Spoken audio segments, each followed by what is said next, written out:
Proving internet virgins, wrong moment of the week.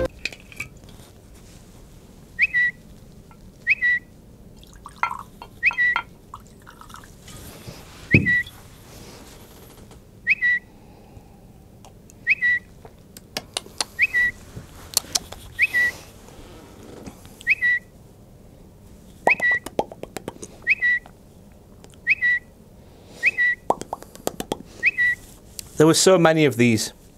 Hilarious.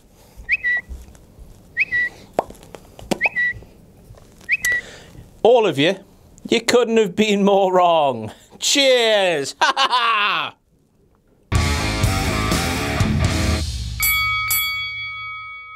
I'm King Ross, you're a filthy mock, and I'm back once again with all the WTF moments from a WCPW show. This WCPW show was called Fight Back because YouTube are massive juicy bellends. Here we go.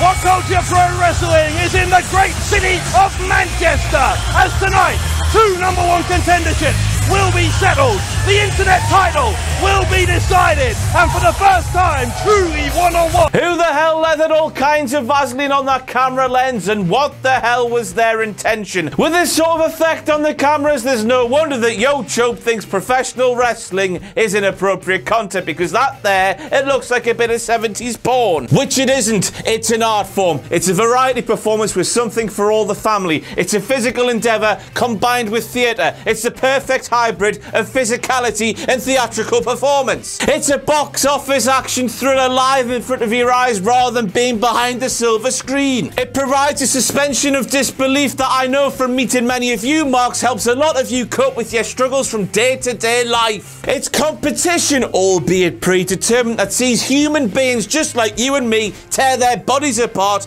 all in the name of entertainment. Not only do these human beings ruin themselves physically, but they also ruin themselves mentally with the hours, the days, the weeks spent on the road, in the airports, in the hotels, away from home, missing birthdays, missing celebrations, missing things that you and I take for granted, all in the name of entertainment and putting smiles on you marks' faces. It's an endeavour that not any Tom, Dick or Harry can do, which is why people like me stand here dressed like this, taking the piss out of people far more talent than I could ever dream of being. Thanks, ma'am. As Plumpy said, hate speech, which is what brought in these restrictions from YouTube in the first place, they tear people apart. Professional wrestling brings all kinds of people from all kinds of backgrounds together, all in the name of entertainment. We all know that professional wrestling is not inappropriate content, but it's time that YouTube learn the same thing. So please sign the petition that I'll get my editor Dick Tubbs to stick in the description below. So with all that serious out the way, let's get back to taking the piss out of the grapplers. And here he comes, the Prince of Gujarat, and a WCPW original, Prince Amin is in Manchester. Well, bugger me, lads, I bet the 3CW message boards are completely losing their shit right about now. Steve bloody Linsky ring announcing, is there anything that beautiful bald man can't do? He's a medical marvel and a tender lover. Never before have I seen a man slap Mark's hands harder than Mark Davis did there, and it's absolutely fantastic. Stuff that I could only dream of, except while he's slapping the hands, I wish I could slap each and every one of your f***ing faces. And then, just look at the state of that arsehole Mark in pain. The gun is clearly the physically smaller of...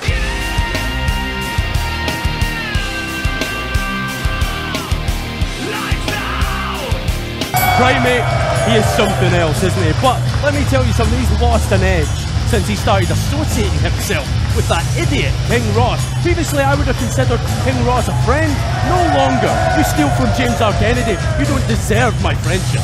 First of all, James R. Kennedy, how could the Primate have lost an edge when he started winning match after match after match? Surely that means he's gained an edge since supposedly aligning himself with this sexual wank pheasant, even though this sexual wank pheasant has only appeared on WCPW programming just the once by his side. And I'll tell you why that is. It's because all eyes should be on him and not being distracted by all this sexiness, and especially not by a sparkly, sunglasses wearing, ice gem nonce like you. you, Ice Gem Nonce, because your hair is like an ice gem. And second of all, I've had a plethora of marks come on my Twitter and say, oh, James R. Kennedy's got beef with King Ross. And let me tell you, there is no beef to be had. There is no rivalry. Let's just nip this in the bud before it gets out of hand and something silly happens. Something silly like this, where James R. Kennedy is forced to dress like a penguin nonce in a little morph suit ting. It's clear that Primate's actually smarter than he let on. He saw that I am over AF with the cretinous marks that watch this shit, and he thought to himself, if he can get over, I want a slice of his proverbial pie. And it's only my pleasure to give him a slice, maybe two, and batting off some of that popularity onto him. And the Primate chants that happened at Henry Mania and at Fight Back suggest it's starting to work. Something that was never capable while you were managing him, James R. Kennedy, because you are never ever going to be as over AF as me. I just think someone's jealous of all this popularity this sexual wank pheasant has garnered over the last 18 months, and I'm fine with that. Jamie, if you want to accompany Primate down to the ring just to soothe your own ego, because everyone's looking at you, you ice cube nonce bastard gem, go ahead. Be my guest. I don't mind not being there, because at the end of the day, everything should be about him and not about us. You dig? You dig. I belong on Yo-Chope videos, not as a performer on a fully fledged wrestling show. I learned that a long time ago, and I'm going to stick to it. Second of all, I've noticed something of a trend happening in WCPW. Justice for King Ross! You appear too much. Now, Yina. may we present to you the brand new WCPW Hardcore Championship. I like it, look at it. I'm just keeping this little beauty warm for my boy Primate, because at Built to Destroy, he's definitely going to beat James Havoc. And before Yo-Chope get all uppity at the sight of hardcore and skulls and chainsaws with blood on them, let me reassure you that this hardcore division will not be inappropriate content. All James and Primate are going to do is fight with pillows, honest. You see that the pace has quickened in that match. That was a pivotal point for Gabriel Kidd. I'm shook, lads.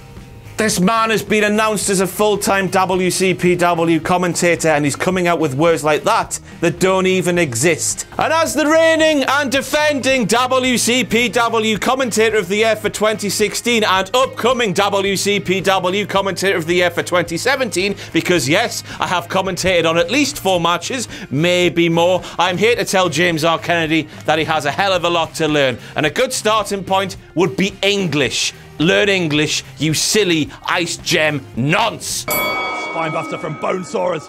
What kind of man do you have to be to have a moniker like Bonesaw? A Spider-Man nerd?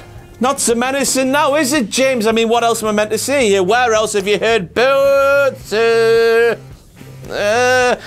let this distract you from the fact, though, that he can still kick the shit out of your dar. Let's just be clear here, I was talking about Bonesaw kicking the crap out of your dar, not James R. Kennedy, because he could barely kick the crap out of your grandma.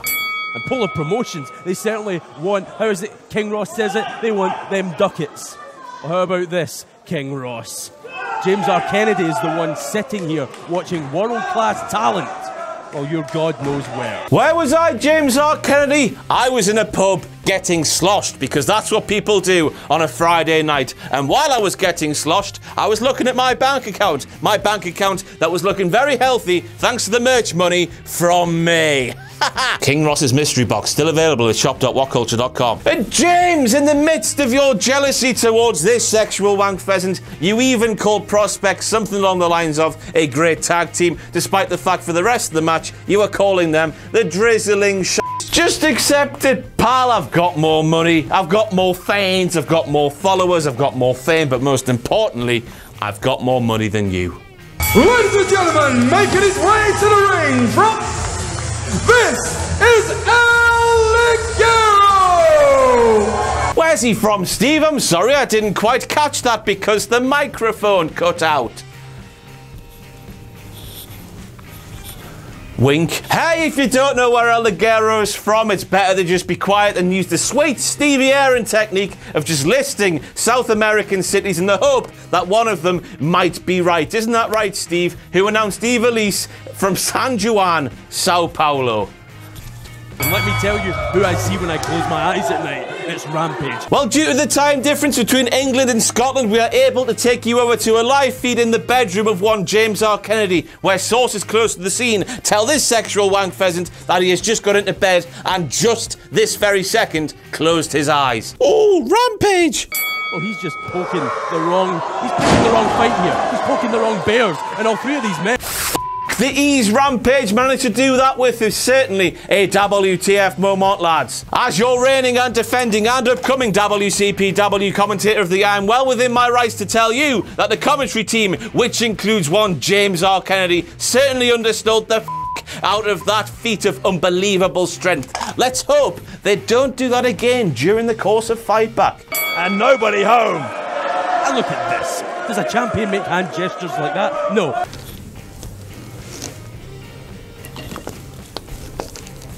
With El Ligero came back to hurt him as Rampage hit him and now hits Mastiff with an enormous Samoan drop that literally made the ring shake. A second time Rampage managed to hoist Dave Mastiff above his head and drop him on his sorry black country arse. And to think the first time must have been knackering, so the second time is an even more impressive feat of strength than the first time. And the first time was really impressive to start with. Yet, as your WCPW commentator of the year for 2016 and 2017, I'm here to point out that the commentary team, which involves one James R. Kennedy, undersold this fact once again. Lifting Dave Mastiff is really impressive. Really, really impressive. Please tell us that. I'm offering a bounty to anyone who can fix this problem for me. Joe, just a bounty there, man. They're always the last one left in the celebrations tin. I'd prefer a Galaxy or a Yorkie, but yeah. Joe Hendry doesn't deserve to be treated this way. He's wrestling royalty. Whoa, whoa, whoa, whoa, no, no, no. This is wrestling royalty. Joe Hendry is just a bell end. Ligero, he's going to take Hendry out. Hey, Ligero took out Kirby. Bastard. Take Hendry out. Hey, El Bastard. take Hendry out. Hey, Ilya Bastardo. take Hendry out. Hey, Jose Bastard. take Hendry out. Hey, Ilya Bastard. take Hendry out. Hey, Bastidio! Now, it would have been far too difficult for me to make it a moment every single time it happened during Fight Back, but everybody working for WCPW, the general manager, is called Plumpy. He used to be called Adam Plumpier until he went to WrestleMania, thought he could book it better, and then got a predictions game wrong, which saw him renamed to Plumpy. P-Lumpy, P-L-U-M-P-Y. It's not hard to get wrong, so don't get it wrong, just get it right every time. And if you're wondering, I didn't know this when choosing the name. Yes, I chose the name. Plumpy means to get a blozzer while you're sat on the throne having a shit. You learn something new every day, don't you? Bye-bye!